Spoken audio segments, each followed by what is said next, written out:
Engaña a mi novio porque era aburrido y ahora quiero volver con él. Contexto inicial.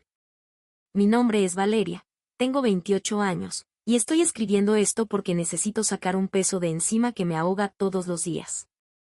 Hace 6 meses, tomé la decisión más estúpida y egoísta de mi vida. Terminé con mi novio, Daniel, después de 5 años de relación. La razón que me dije a mí misma en ese momento, y que repetí hasta el cansancio a mis amigas, era que nuestra relación se había vuelto monótona, predecible y aburrida. Daniel es, sin lugar a dudas, la persona más estable y bondadosa que he conocido. Es un ingeniero metódico, con horarios fijos, que prefiere una noche de películas en casa a salir de fiesta.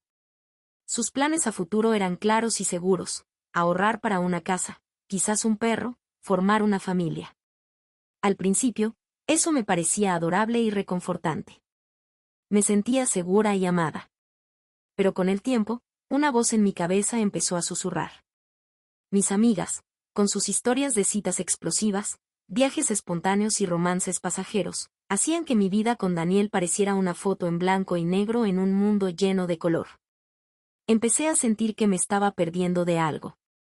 Que a los 28 años, mi vida debería ser más emocionante, llena de aventuras y experiencias intensas, no de planificar menús semanales y ver la misma serie los viernes por la noche. Daniel no era aburrido, era confiable. Pero yo confundí la estabilidad con el aburrimiento. Empecé a buscar esa emoción que creía que me faltaba. Comencé a salir más con mis amigas, a aceptar invitaciones a lugares donde sabía que Daniel no se sentiría cómodo, y ahí fue donde conocí a otro. Él era lo opuesto a Daniel, impulsivo, impredecible, con una sonrisa que prometía caos y adrenalina. No fue algo inmediato, pero poco a poco me fui dejando llevar. Empecé a mentirle a Daniel, a inventar compromisos de trabajo o salidas con amigas para poder ver a esta otra persona. Justificaba mis acciones diciéndome que solo estaba viviendo la vida, que necesitaba sentirme viva otra vez. Engañé a Daniel emocionalmente primero, y luego, físicamente. La culpa era un nudo en el estómago que nunca se iba, pero lo ahogaba con la justificación de que era lo que necesitaba. Hasta que un día, Daniel me encontró. No fue un mensaje descubierto o una llamada, sino que simplemente me miró a los ojos y supo. La decepción en su mirada fue lo más desgarrador que he visto. No hubo gritos, ni dramas. Solo un silencio denso y un "ya lo sé, Valeria. Merezco algo mejor". Se fue de nuestra casa esa misma noche. Y de repente, toda esa emoción que tanto había buscado se convirtió en el vacío más absoluto. La vida loca que creía querer perdió todo su brillo cuando me di cuenta de que había perdido al hombre que era mi hogar. Ahora, 6 meses después, el arrepentimiento me corroe.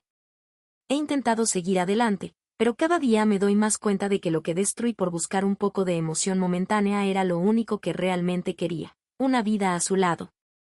Sé que el daño está hecho. Sé que fui egoísta y cruel. Pero no puedo evitar preguntarme, ¿hay alguna posibilidad, por remota que sea, de poder enmendar mi error?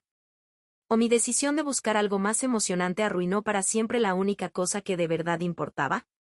Actualización 1. Han pasado 3 semanas desde que escribí por primera vez. El consejo que más se repetía en los comentarios era que debía darle tiempo y espacio a Daniel. Que mi desesperación por arreglar las cosas solo lo ahuyentaría más. Intenté seguirlo, de verdad. Pasé días enteros sin mandarle un mensaje, sin revisar sus redes sociales, que, por cierto, ha mantenido en un silencio absoluto, sin pasar casualmente por su nuevo edificio. Pero la ansiedad y la culpa me estaban comiendo por dentro. Cada noche sola en el apartamento que antes compartíamos era un recordatorio constante de mi error. Los silencios eran demasiado fuertes. Así que, después de 25 días de supuesto respeto a su espacio, colapsé. Fue un martes por la noche. Había tenido un día terrible en el trabajo, todo me salía mal, y llegué a casa sintiéndome increíblemente sola. En un momento de debilidad, agarré el teléfono y le escribí. No fue un mensaje largo y elaborado. Solo decía: Daniel, lo siento. Lo siento más de lo que las palabras pueden expresar. Sé que no merezco tu perdón, Pero necesitaba saber que pienso en ti todos los días y que me arrepiento de cada mentira, de cada herida que te causé. Lo envié y dejé el teléfono como si me hubiera quemado. Mi corazón latía tan fuerte que sentía que se iba a salir del pecho. Pasaron minutos que parecieron horas. Y entonces, la pantalla se iluminó. No era la respuesta que esperaba, ni de lejos. Era un audio. Con la mano temblando, lo presioné para reproducirlo.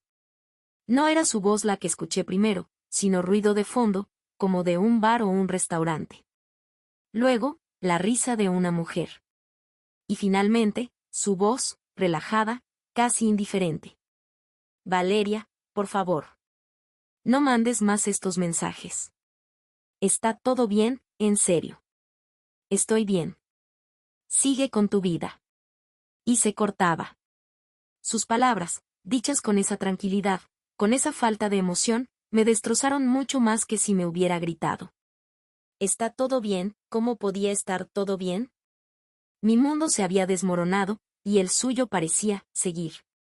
Esa risa femenina de fondo resonó en mi cabeza durante horas. ¿Era una cita? ¿Ya había seguido adelante? La desesperación que sentí entonces fue 100 veces peor. El consejo de darle espacio se me antojó un error. Si él ya estaba saliendo con otras personas, entonces yo me estaba quedando atrás. Tenía que actuar. Recordé un consejo que leí en un foro, similar al que mencioné en mi primera publicación. Alguien decía que a los hombres como Daniel, racionales y de rutinas, a veces hay que apelar a su lado más lógico, a los recuerdos tangibles. No solo con palabras o llanto. Al día siguiente, fui a un café al que solíamos ir todos los domingos por la mañana a desayunar. Era nuestro lugar. Le pedí al barista nuestro pedido de siempre, un latte para mí y un americano para él. Tomé una foto de las 2 tazas juntas en la mesa y se la envié. Sin texto. Solo la imagen. Esta vez, la respuesta fue más rápida y gélida. ¿Qué pretendes con esto, Valeria? Rápidamente le escribí de vuelta, mis dedos volando sobre la pantalla. Solo recordar los buenos momentos. Éramos felices aquí, ¿te acuerdas? Su respuesta fue un hacha. Los buenos momentos no borran la traición. Deja de mandarme fotos. Deja de escribirme. Cada mensaje tuyo no me hace recordar lo bueno, me hace recordar la mentira en la que se convirtió todo. Por favor, detente. Leer eso fue como si me hubiera dado una bofetada. Yo, en mi cabeza, me estaba mostrando nostálgica y amorosa. Para él, solo era una intrusa, recordándole el dolor. Me sentí tan tonta, tan egocéntrica. Estaba pensando solo en mi arrepentimiento, en mi dolor, sin entender que cada contacto mío era para él una reapertura de la herida. Lloré esa noche como no lo había hecho desde que se fue. No solo por la pérdida, sino por la vergüenza. Me estaba humillando a mí misma y, lo peor, estaba hiriéndolo de nuevo sin querer. Al día siguiente, llamé a mi mejor amiga, la única que no me juzgó desde el principio pero que tampoco endulzó la verdad. Val me dijo, con una voz cansada, lo estás haciendo al revés. Estás pescando en un río seco. Él no quiere tus recuerdos, no quiere tu culpa. Si hay alguna posibilidad, y es un sí gigante, no va a venir de que lo acoses. Tienes que demostrar con hechos que has cambiado, no con mensajes y fotos de café. ¿Y cómo demonios hago eso si ni siquiera quieres saber de mí?, le pregunté, frustrada. Viviendo, dijo ella, simple y llanamente. Deja de hacer de él el centro de tu universo. Arregla tu vida. Cuando él vea, si es que llega a ver, que eres una persona entera y funcional sin él, quizás, solo quizás, pueda considerar volver a mirarte. Pero ahora mismo, solo ve a la chica desesperada que lo engañó y que ahora no lo deja en paz. Sus palabras eran duras, pero necesarias. Tenía razón. Mi amor en ese momento se parecía más a una obsesión tóxica que a un sentimiento genuino. Quería su perdón para aliviar mi culpa, no necesariamente para su bienestar. Así que, con un nudo en la garganta y el orgullo por los suelos, le escribí un último mensaje a Daniel. Fue el más difícil de todos. Daniel, tienes toda la razón. He sido egoísta e insensible, de nuevo. No voy a molestarte más. No es justo para ti. Solo quería decirte que, a pesar de todo, deseo de verdad que seas feliz. Adiós. Esta vez, no hubo respuesta. Y por primera vez, sentí que era lo correcto. El silencio, aunque doloroso, era lo que él necesitaba. Yo había iniciado este fuego, y ahora tenía que aguantar el calor de las llamas en solitario. El camino para enmendar esto, si es que existía, no iba a ser corto, ni fácil, y definitivamente no iba a empezar con otro mensaje de texto. Tenía que cambiar yo primero. El problema es que no sabía ni por dónde empezar, y el vacío que sentía era más aterrador que nunca. Actualización 2. Pasó un mes desde mi último mensaje a Daniel. Un mes de silencio absoluto. Cumplí mi palabra, no un mensaje, no una llamada, no un like furtivo a una foto antigua. Al principio, cada día era una batalla contra mis impulsos. Desinstalé las apps de redes sociales de mi teléfono para no caer en la tentación de espiarlo. Fue un periodo de abstinencia dolorosa, como dejar una adicción. Siguiendo el consejo de mi amiga, intenté arreglar mi vida. Me inscribí en un gimnasio, llené mi agenda con planes después del trabajo, clases de cocina, salidas con amigas, las de verdad, no las que me incitaban a la vida loca, incluso empecé terapia. Mi psicóloga, la doctora Ramos, me ayudó a entender el porqué detrás de mi sabotaje. Hablamos de mi miedo a la intimidad real, a la vulnerabilidad que conlleva un compromiso profundo. La emoción que buscaba era un escape, una forma de evitar enfrentar mis propias inseguridades y el miedo a un futuro predecible que, en el fondo, me aterraba. No fue un camino lineal. Hubo días en los que lloraba en el gimnasio, en medio de una clase de spinning, sintiendo el vacío como un peso físico. Pero poco a poco, algo empezó a cambiar. No es que el dolor desapareciera, sino que aprendí a convivir con él. Empecé a disfrutar de la cocina por el simple placer de crear algo, no como un plan romántico fallido. Volví a leer. Redescubrí la paz de una noche en casa, sin la ansiedad de sentir que me estaba perdiendo de algo.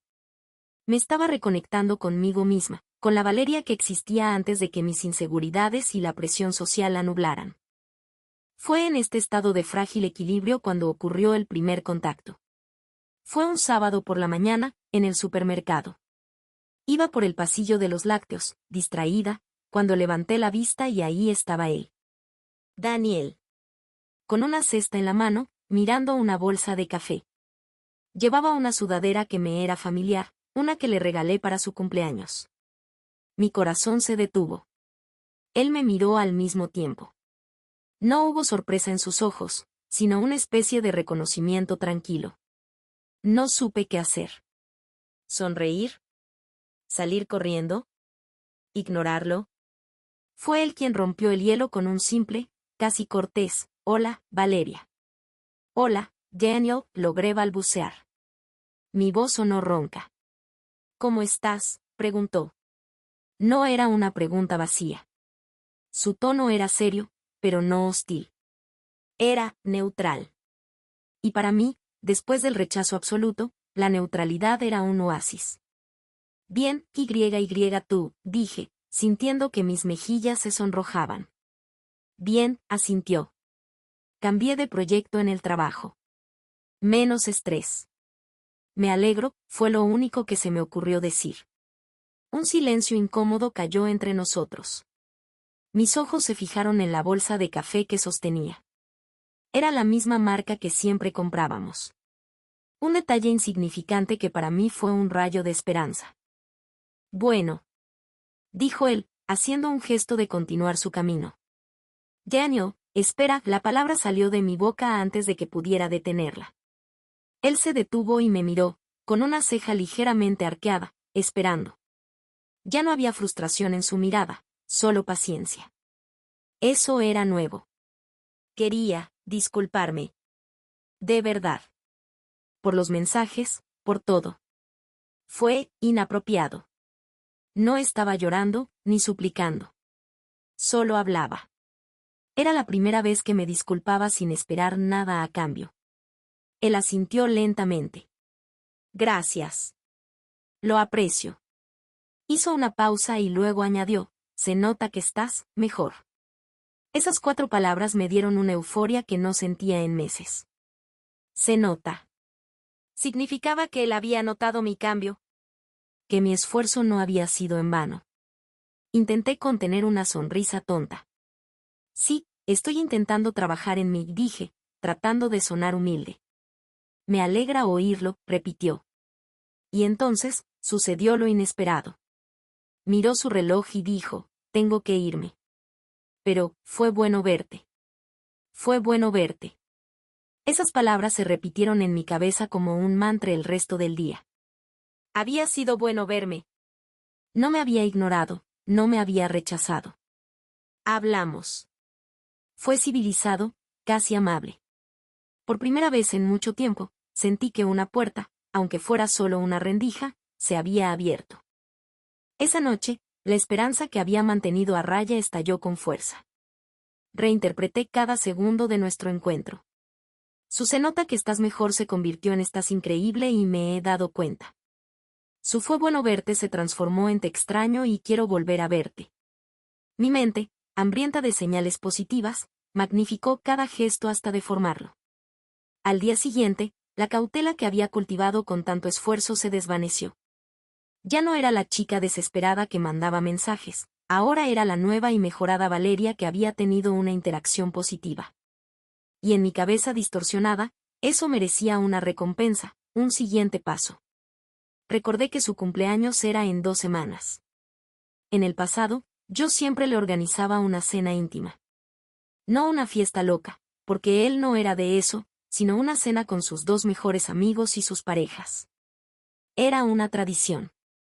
Y él lo valoraba. El supermercado me había dado una falsa confianza. Pensé, si la conversación casual funcionó, un gesto significativo como recordar su cumpleaños podría mostrarle que sigo siendo la persona que conocía sus gustos, pero mejorada. Así que, contra todo el consejo sensato que había recibido y el progreso que había hecho en terapia, planifiqué mi movimiento. No sería un regalo caro como un reloj, sino algo personal. Algo que demostrara que lo escuchaba. Él había mencionado, hacía meses, que quería aprender a hacer pan. Compré un kit de elaboración de masa madre, con un recipiente de vidrio, harina especial y un libro de recetas. Era un regalo pensado, vinculado a un interés suyo actual. Lo envolví con cuidado y escribí una simple tarjeta, para que hornees nuevas cosas. Feliz cumpleaños. V. No se lo envié por correo. Quería entregárselo en persona, para tener otra de esas interacciones positivas. Sabía que los domingos por la tarde solía ir a un parque cercano a su casa a leer. Decidí que ese sería el lugar. El domingo llegó. Iba nerviosa, pero convencida de que esta vez sería diferente. Llegué al parque y, efectivamente, ahí estaba, sentado en nuestro banco. Mi corazón se aceleró. Respiré hondo y me acerqué. Daniel, dije. Él levantó la vista del libro. Su expresión no era neutral esta vez. Era de fastidio. Una punzada de miedo me atravesó el estómago. Valeria, dijo, cerrando el libro lentamente. ¿Otro encuentro casual? No, no lo es, admití, sintiendo como mi confianza se desinflaba. Es tu cumpleaños la próxima semana y quería darte esto. Le alcancé el paquete. Él no lo tomó de inmediato. Me miró fijamente, y por primera vez desde el supermercado, vi el fuego de la frustración regresar a sus ojos. ¿De verdad?, preguntó, con una voz cargada de incredulidad.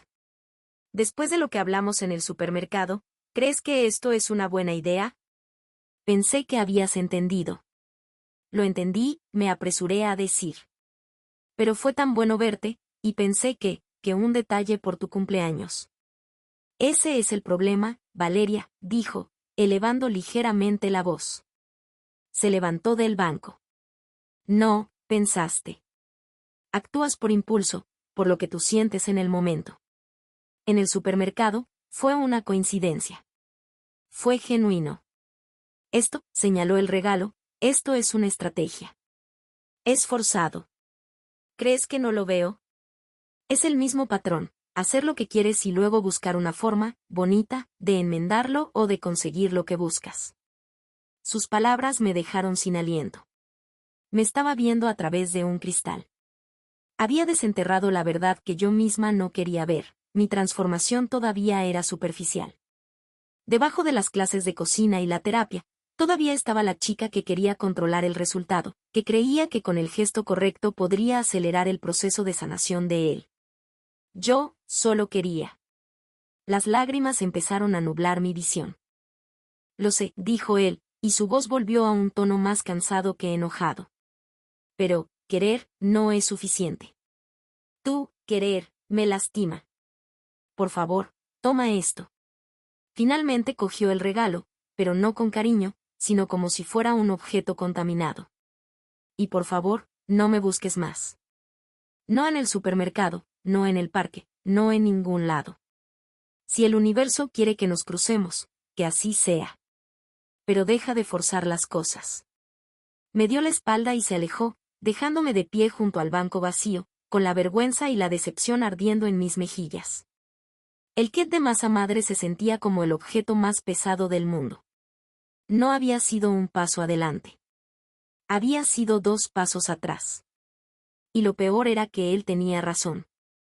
Mi progreso había sido un espejismo, y acababa de estrellarme contra el muro de la realidad que Daniel, con una claridad dolorosa, había levantado a mi alrededor.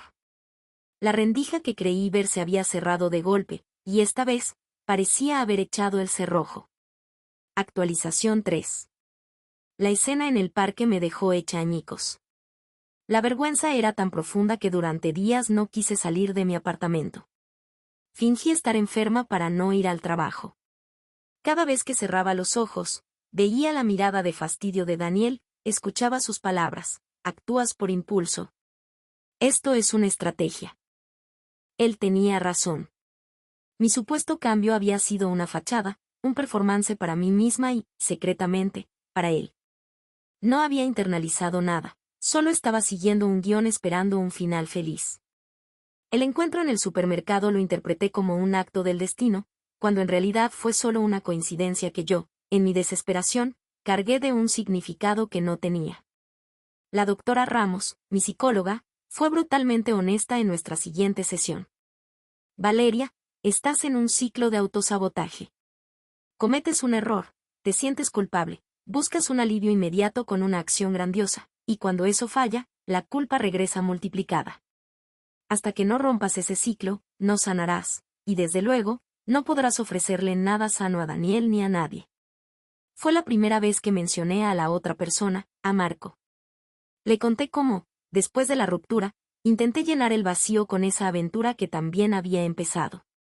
Pero le confesé que, una vez Daniel se fue, toda la emoción se esfumó. Marco era hueco.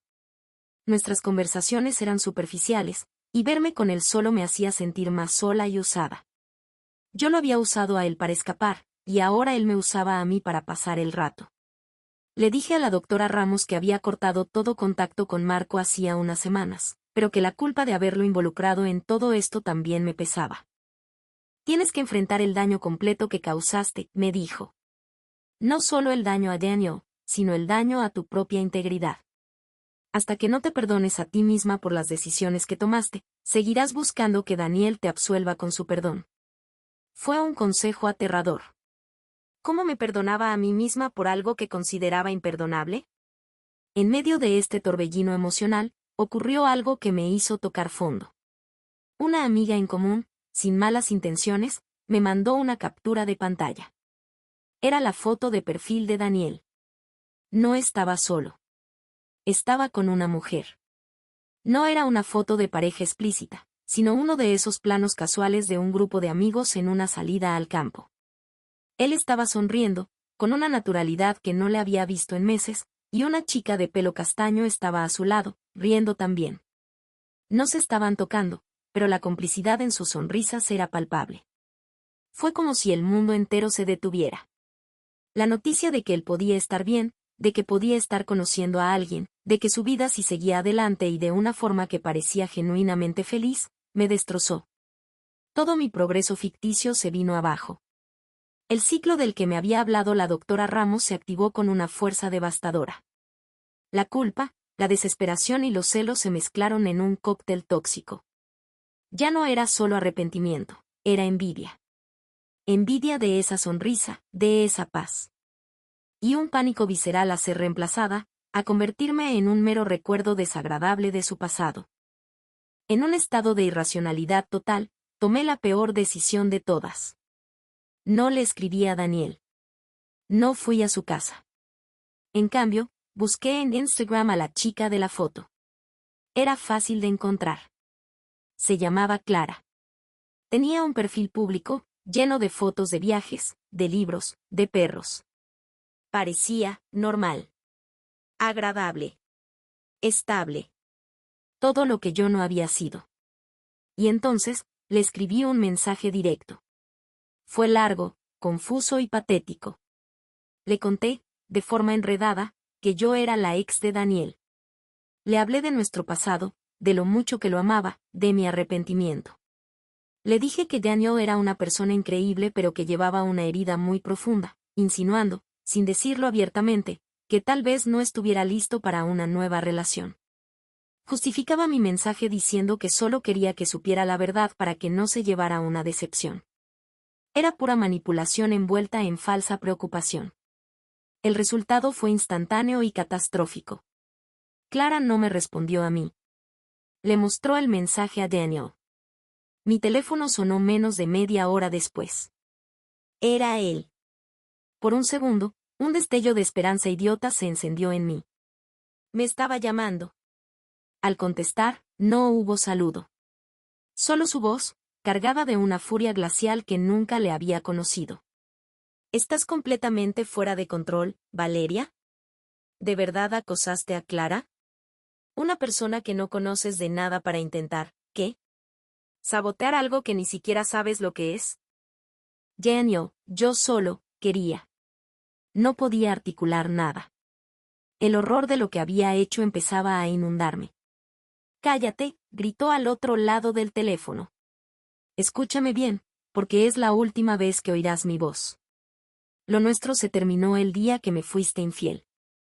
Pero lo que acabas de hacer no tiene nombre. Es enfermizo. Es peligroso. Lo siento, no sé en qué estaba pensando. Soy yo sé. Ese es el problema. No piensas. No te importa nadie más que tú y tu drama. Clara no tiene nada que ver con nuestros problemas. Nada. Y te metiste en su vida para crear caos. Esto ya no es sobre nuestro romance fallido, Valeria. Esto es sobre que eres una persona tóxica. Cada palabra era un martillazo. Tóxica. Era la palabra que más temía. Por esto, continuó, con una voz que ahora temblaba de rabia contenida, voy a cambiar mi número de teléfono. He bloqueado todas tus redes. Si te acercas a mí, a mi trabajo, o a cualquier persona de mi vida, no dudaré en considerar una orden de restricción. No es una amenaza, es una promesa. Estás muerta para mí. Clic. La línea se cortó. Me quedé sentada en el suelo de mi sala, con el teléfono en la mano, temblando incontrolablemente. El silencio que siguió fue el más aterrador de mi vida. No era el silencio de la espera, era el silencio del vacío final. Había quemado el último puente. Lo había hecho de la manera más violenta y mezquina posible. Ya no había rendija, ni puerta, ni muro. Había un abismo. Y yo estaba del lado equivocado. Estás muerta para mí. Esas palabras se convirtieron en un eco en mi mente, un veredicto inapelable. Esa noche fue la más oscura. Miré al vacío de mi balcón durante horas, sintiendo un empujón interno aterrador, la tentación del olvido permanente. La culpa ya no era solo por haberlo engañado, era por haber acosado a una inocente, por haber convertido mi dolor en un arma. Me había convertido en la clase de persona que siempre había despreciado. Al amanecer, exhausta y vacía, tomé una decisión. No era una estrategia para recuperarlo. Era una cuestión de supervivencia. Marqué el número de la doctora Ramos y dejé un mensaje de voz, mi voz quebrada y apenas un susurro. Doctora Ramos, necesito ayuda. Urgentemente. Toqué fondo. De verdad. Había perdido a Daniel para siempre. Eso ahora lo sabía con una certeza dolorosamente clara. Pero si no hacía algo radical, iba a perderme a mí misma también. La historia de engañé a mi novio porque era aburrido había terminado. Ahora comenzaba otra muy distinta. Casi me destruyo a mí misma por no poder enfrentar las consecuencias. Y esta última, sabía, era una historia que solo yo podía escribir, y de la que solo yo podía salvarme. El camino para volver con él había terminado. El camino para volver a mí misma, acaba de comenzar en el lugar más oscuro que jamás imaginé. Actualización 4. El mensaje de voz que le dejé a la doctora Ramos marcó un antes y un después. Ella me llamó a primera hora de la mañana y, en una conversación que duró casi una hora, logró calmarme lo suficiente como para no hacer ninguna otra locura. Esa misma tarde, tuve una sesión de emergencia. Fue la primera vez que hablé sin filtros, sin intentar parecer la chica que está mejorando. Le conté sobre el mensaje a Clara, sobre la llamada final de Daniel, sobre el abismo en el que me encontraba y los pensamientos oscuros que me habían asaltado. Fue aterradoramente liberador. Dejé de ser la protagonista de un drama romántico y me convertí, simplemente, en una paciente. Ese cambio de perspectiva fue crucial. La doctora Ramos fue clara: Valeria, tu adicción no era la emoción, era Daniel. O más específicamente, la validación que él te daba. Tu mundo giraba en torno a él, cuando estabas con él, cuando lo engañaste buscando más, y ahora, cuando intentas recuperarlo. Tienes que desintoxicarte. Y eso significa cero contacto, de verdad. No solo porque él lo pidió, sino porque tú lo necesitas para vivir. Acepté entrar en un programa más intensivo de terapia. Empezamos a trabajar en mis mecanismos de defensa, en mi pánico al abandono que se remontaba a mi infancia. Mis padres, aunque buenas personas, eran emocionalmente distantes, y en mi incapacidad para autorregularme. Aprendí que la vida loca no era la causa, sino un síntoma de un vacío interno que yo misma había alimentado con decisiones pobres en autoestima. Los primeros días de este nuevo régimen fueron brutales. La abstinencia era física, sudores fríos, ansiedad por revisar un teléfono que ya no sonaría, la necesidad compulsiva de conducir hasta su nuevo edificio. Pero esta vez, no cedí. Cada vez que sentía el impulso, en su lugar, escribía en un diario que la doctora Ramos me mandó llevar. Escribía la urgencia, el dolor, la rabia. Y poco a poco, las páginas se llenaban no solo de dolor por Daniel, sino de recuerdos de otras veces en mi vida en las que había saboteado cosas buenas por miedo. Un mes después del incidente con Clara, ocurrió algo que puso a prueba mi nueva determinación. Fue mi cumpleaños. En el pasado, Daniel nunca lo olvidaba. Siempre me despertaba con un mensaje dulce y un detalle pequeño pero significativo. Esa mañana, me desperté con el corazón encogido, esperando, a pesar de todo, un milagro. Sabía que había cambiado su número, que me había bloqueado, pero una parte de mí, la adicta, todavía esperaba que de algún modo. El silencio fue absoluto. Y en lugar de sumirme en la desesperación, por primera vez, ese silencio no lo interpreté como un rechazo a mi persona, sino como una consecuencia lógica y necesaria de mis actos. Era el sonido de mi nueva realidad. En lugar de llorar en la cama, me obligué a salir. Fui a desayunar sola a un lugar nuevo, que no tuviera recuerdos. Me compré un libro. Fue un día triste, sí, pero no fue devastador. Fue un día normal. Y para mí, la normalidad era un triunfo. Poco después, tomé una decisión práctica que simbólicamente representó un gran paso: me mudé. El apartamento donde vivimos juntos era un monumento a mi culpa. Encontré un estudio más pequeño, en un barrio diferente, y lo amueblé desde cero, con cosas que solo a mí me gustaban. No había un solo fantasma en esas paredes. El trabajo se convirtió en mi ancla. Me enfoqué en un proyecto complejo que había estado postergando. Me quedaba tarde en la oficina, no por huir de la soledad, sino porque estaba inmersa en un desafío que me hacía sentir competente. Empecé a recibir elogios de mis jefes. La validación profesional, aunque no llenaba el vacío emocional, empezó a construir una base de autoestima que no dependía de un hombre. Aproximadamente 3 meses después de la llamada final de Daniel, tuve un sueño. No era sobre él, ni sobre nosotros. Soñé que estaba en una casa a medio construir. Las paredes estaban en bruto, no había muebles, pero la luz entraba a raudales. Yo estaba con overol, con herramientas en la mano, y estaba contenta. Me desperté con una sensación de paz que no sentía desde hacía años. Se lo conté a la doctora Ramos. Es un buen sueño, dijo. La casa eres tú. Ya no estás buscando a alguien que te dé un hogar ya hecho. Estás construyendo el tuyo propio, desde los cimientos. Esa imagen se quedó conmigo. Construir mi propia casa. Un día, revisando mi diario, me di cuenta de que había pasado una semana completa sin escribir el nombre de Daniel. No es que lo hubiera olvidado, sino que el dolor había mutado de una herida abierta y sangrante a una cicatriz sensible. Ya no definía cada minuto de mi día. Fue entonces cuando ocurrió el encuentro. Fue en una ferretería, de todas partes. Iba a comprar un taladro para colgar unos cuadros en mi nuevo apartamento. Y ahí, en el pasillo de las herramientas, lo vi. Él. Estaba mirando diferentes tipos de tornillos. Llevaba una camisa que no le había visto antes. Se veía bien. Tranquilo. Mi primer instinto fue el pánico. Girarme y salir corriendo. Pero respiré hondo. Recordé la casa de mi sueño.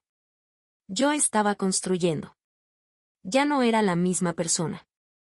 Cogí el taladro que necesitaba y, en lugar de huir, seguí con mi compra. Pasé por el pasillo donde él estaba, a una distancia prudente. Él levantó la vista. Nuestras miradas se encontraron. Vi el destello instantáneo de alarma en sus ojos, seguido de una rigidez en sus hombros. Estaba preparándose para otro drama, para otro acercamiento incómodo. Yo solo asentí con la cabeza, un gesto pequeño y neutral, y seguí caminando hacia la caja registradora. No sonreí. No me acerqué. No dije una palabra. Simplemente, lo reconocí, y seguí adelante con lo que estaba haciendo. Pagué mi taladro y salí a la calle. Mi corazón latía con fuerza, pero no era el latido de la ansiedad descontrolada, sino el de los nervios ante una situación difícil manejada con dignidad. Justo cuando llegaba a mi auto, escuché una voz detrás de mí. Valeria. Me di la vuelta. Él estaba allí, a unos metros de distancia. Su expresión era complicada, ya no era de fastidio ni de furia. Era cautelosa. Solo quería decir, comenzó, hablando con cuidado, que se te ve bien. Eran casi las mismas palabras que me había dicho en el supermercado meses atrás. Pero esta vez, no las usé como combustible para mi esperanza. Las tomé por lo que eran, un cumplido cortés, un reconocimiento. Gracias, Daniel, respondí, con una voz que sonó sorprendentemente serena. Tú también. Hubo otro silencio, pero este no era incómodo, solo era espacio. Bueno, dijo él, haciendo un gesto con la cabeza. Que te vaya bien. Igualmente, dije yo. Y eso fue todo. Se dio la vuelta y se fue en dirección contraria. Me senté en el auto y, por primera vez después de un encuentro con él, no rompí a llorar. No analicé cada palabra buscando significados ocultos. No sentí una urgencia por escribirle o por hacer un movimiento. Sentí tranquilidad. Un dolor agridulce, sí, pero también un profundo respeto por el espacio que ahora existía entre los dos, un espacio que yo, por fin, no quería violar. No era un final feliz. No era una reconciliación. Era algo quizás más valioso y real, el primer atisbo de una paz genuina. Había dejado de ser la tormenta que arrasaba con todo a su paso, y estaba aprendiendo a ser el suelo firme, el cimiento sobre el cual, tal vez, podría construir una vida que valiera la pena vivir, con o sin él. La obsesión se había disuelto, y en su lugar, quedaba el difícil pero auténtico trabajo de ser yo misma. Actualización final. Han pasado 9 meses desde que todo se derrumbó. 9 meses que, en muchos sentidos, han sido el periodo más transformador de mi vida. La terapia con la doctora Ramos se convirtió en mi columna vertebral.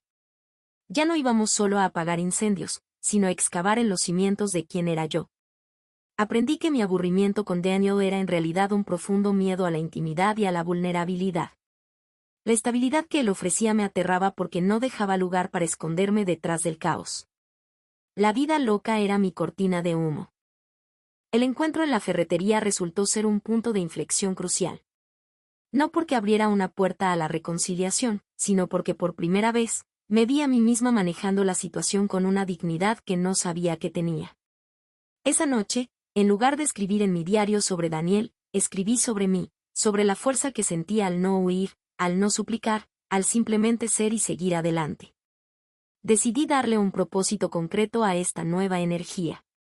Siempre me había gustado escribir, pero lo había abandonado. Comencé un blog anónimo. No sobre mi historia con Daniel, sino sobre el proceso de reconstrucción personal. Escribí sobre la soledad como una elección y no como un castigo, sobre aprender a cocinar para una, sobre la extraña belleza de pasar un sábado por la noche sin planes. Lo llamé Cimientos. Para mi sorpresa, empezó a tener lectores. Gente que se sentía identificada no con un drama amoroso, sino con el silencioso y a menudo aburrido trabajo de sanar. Mi vida se llenó de cosas que eran solo mías, mi blog, mi nuevo apartamento, un grupo de lectura que formé con algunas compañeras de trabajo, incluso adopté un gato de un refugio. Mi paz ya no era frágil, se había convertido en una presencia constante, una compañera silenciosa. Daniel ya no era el centro de mis pensamientos. Se había convertido en un recuerdo, a veces dulce, a veces doloroso, pero siempre en el pasado. Fue en este estado de plena aceptación cuando recibí un correo electrónico. No era de una dirección familiar, pero el nombre del remitente me dejó sin aliento. Daniel R. Con manos que temblaban levemente, lo abrí. No era largo. Valeria. Asterisco, no estoy seguro de si este correo es una buena idea, o si lo esperarás. Supongo que es un riesgo que decido correr. Asterisco, hace unas semanas, por casualidad, una amiga me mostró un blog que sigue. Se llama Cimientos. Me reconocí en algunos de los detalles, en las reflexiones. Y luego, en un post reciente, había una foto de tu nueva terraza, con una maceta que reconocí. Fue cuando supe que eras tú. He estado leyendo. No todo, pero sí lo suficiente. Quería escribirte para decirte que, se nota. De verdad. Se nota el trabajo, la reflexión, la honestidad. No son solo palabras. Es diferente. No escribo esto con una intención oculta. No estoy buscando reabrir nada. Nuestra historia terminó, y creo que así debe ser. El daño fue muy profundo y algunas cosas no se pueden deshacer. Pero sí quería reconocer tu crecimiento. Y, de alguna manera, agradecerte. Leer tus palabras me ayudó a cerrar un capítulo que, admito, todavía llevaba con cierta amargura. Ver tu paz, aunque sea a través de una pantalla, me dio la mía propia.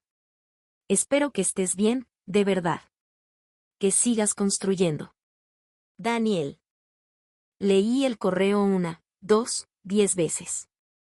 Las lágrimas vinieron, pero no eran de desesperación ni de alegría desbordada. Eran de agradecimiento. Era el cierre que nunca pensé que tendría. Era su forma de decir te veo, y ya no me duele.